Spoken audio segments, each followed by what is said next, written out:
Shalom Aleichem everyone, Agutavach, a new week in the PELE YOETZ, holding over here in Avas Ish V'Isha, and we are on day number 20, speaking about how much a husband and a wife need to love each other and how to treat each other. We've been focusing the entire time so far on the husband to the wife, and now he switches gears and we're going to speak about the wife to the husband. There's a greater chiv and obligation for a wife to show her love to her husband and to honor him like a king in his legions. A wife must show tremendous honor. A husband, a man, thrives on the honor, feeling like the king of the house. And therefore a woman, if she wants to treat her husband in the right way, she should learn very well how to be mechabed in karoi, how to give him that honor and respect. Velira mimenu, she should fear from him, which means that doesn't mean she should walk around frightened of her husband, that she should have a certain awe of her husband. That she wants to fulfill his desires as best as she possibly could. And that's perhaps the year, the awe, the little bit of trepidation. She wants to make sure that she is giving her husband everything that he wants, so she's fulfilling those desires. V'chol magmasa, v'daita, all of her hopes, v'daita in her mind, her thoughts. She needs to make effort to go to the end das, to go to the final thoughts, so to speak, of her husband. And to understand and to know what is his chetza, what does he really want. A wife should know her husband so well that she's able to predict, so to speak, through her understanding, what exactly he wants in this particular situation.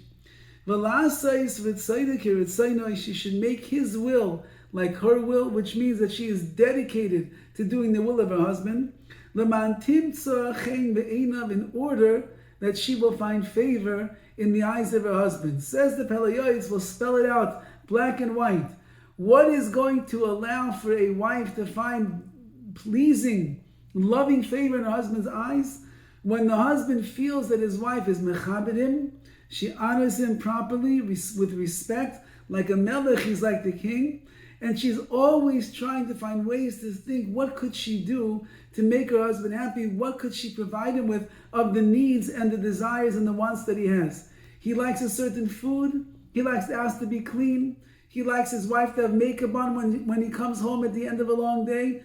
He likes the kids to be in bed. He likes homework to be done. He likes to be able to play with the kids. He doesn't like when they're put to sleep before he gets home. Whatever the husband likes, the wife is always thinking to herself, how can I appease and how can I fulfill those desires of her husband? And when she does that, she will find grace and favor in his eyes. And the main love that she should have for her husband is avas hanefesh, is the spiritual kind of love. She should give over of herself, sacrifice of herself if she needs to, and when she needs to help her husband in his own personal avodas Hashem. This is her portion in the world of Torah, of mitzvahs, of avodas Hashem. How much she helps, Ezer Kenegdai, right? The Torah says in the very beginning of creation of man and woman, Chava was the Ezer Kenegdo, the helpmate of Adam Arishon. Says the PELE YOETZ, what is the chashivas, what is the importance of this Ezra, the help that she gives? Help him in the world of avodas Hashem. Ubemesiks vaseha, and with the sweetness of her lips, Tidaber love, and she should speak to him. In if she needs to direct him in the proper path. When he's in pain, she could console him. That's what a wife, a good wife, she understands her husband. When she sees that he needs a little bit of prodding, a little bit of chizuk to be able to accomplish what he wants to accomplish, she pushes him gently, sweetly, softly. Oh, she says, you, the great tzaddik that you are, you can do it, you're amazing. And if he's going through difficult times, he's struggling, he's suffering, he's in sorrow, he's in pain. She knows how to assuage, how to calm him down, and how to console him. V'sakum ba'olayla, she wakes up in the middle of the night, la'oyroi, to wake him up, u'la'avdoi shechem echad, la'avodas Hashem yizbarach shemai. Who wakes who? Says the PELE YOETZ, if a wife wants so much for her husband to succeed in his avodas Hashem, she's right there in the middle of the night. There's so many stories of the tzaddikim and the Rebbitzins, that when they would wake up early in the morning, Rebbitzin Eliashiv, Zeichet Tzaddik Livracha, when her husband, Rabbi Eliashiv, the Goyim, the Tzaddik, the Pesach Hador, he would wake up at 2 o'clock in the morning. She was also awake at 2 o'clock in the morning, and she would make his coffee for him. He liked to drink a cup of coffee in the morning when he woke up that early. One of the grandchildren once asked, Bobby, there's something called a thermos. Before you go to sleep at night, make Zadia's coffee, put it in the thermos, and when he wakes up in the morning, he'll have it. She said, what? Take away my schus? To wake up with Rabbi Eliashiv and give him his coffee so he can learn for the rest of the morning? That's my schus. I'm not living into a thermos. So too Rebbe Zakanievsky, Rav Chaim, barely slept, woke up early in the morning. I think there's pictures and there's videos of the two of them at 2 o'clock, 3 o'clock in the morning saying brachos together. She was with him. She was bearing the burden together with him to motivate them in their world of avodas Hashem. That was their joy. That was their simcha. That was the bracha that was brought to their marriages in the house.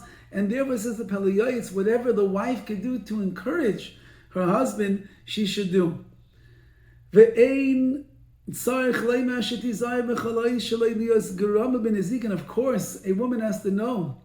She has to do whatever is within her abilities not to be a cause of damages to her husband. She is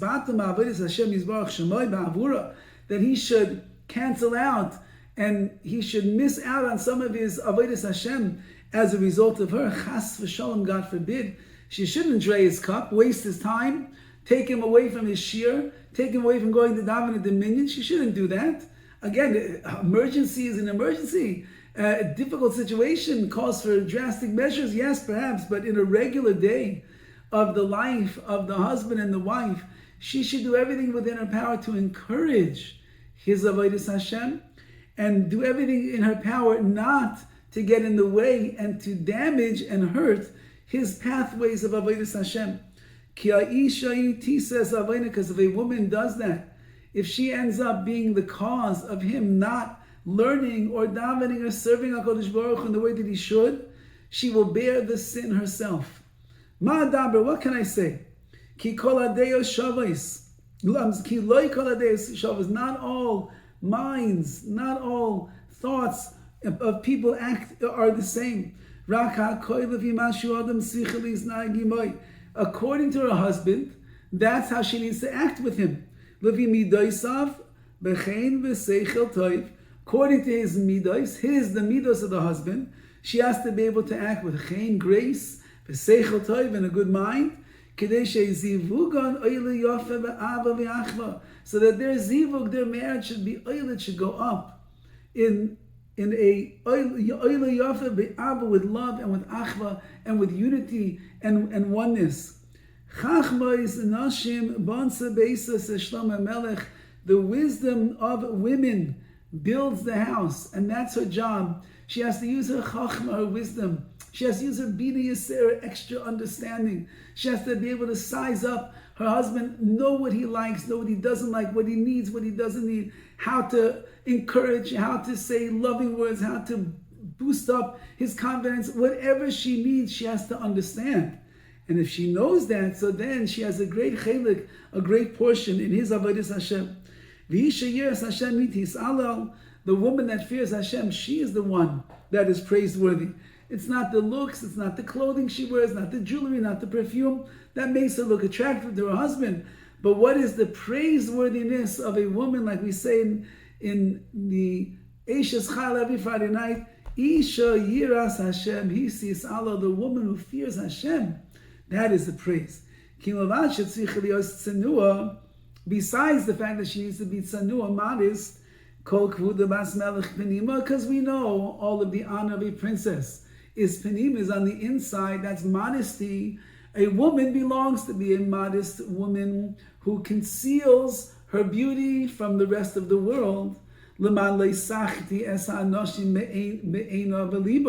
Says the PELE YOETZ over here, a very interesting idea.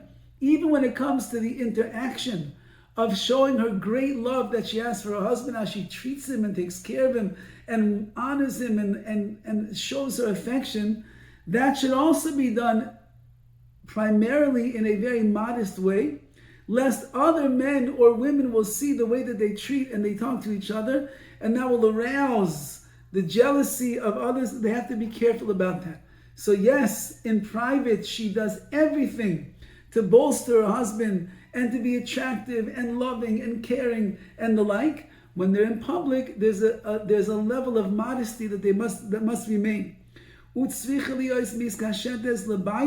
She has to be adorned, jewelry, makeup, and the like for her husband. Interesting, says the PELE YOETZ, she has to be careful with clean. She has to be clean all the time. Utahara and pure.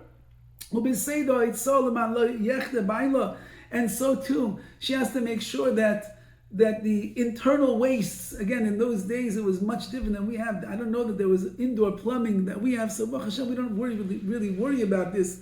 But in those days where there was not indoor plumbing, and apparently people would go to the restroom inside of their homes and they had to remove the waste from their house, he says that woman better make sure that she takes that waste out of the house in order the husband doesn't get repulsed by his wife's waist. His eyes will be on somebody else's wife, on another woman, because maybe she's more clean, maybe she takes care of herself better, maybe her jewelry is nicer, makeup and this and that, she gets rid of the waste from the house, all the different things. Says the PELE YOETZ that this woman, a wife, she should always make sure she's looking her best and she is taking care of herself in a way that she's always going to find favor in the eyes of her husband.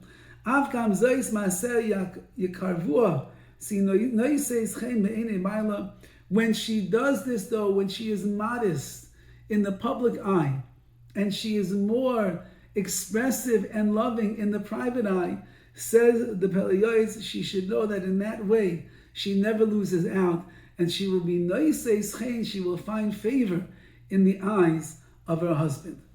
All the best.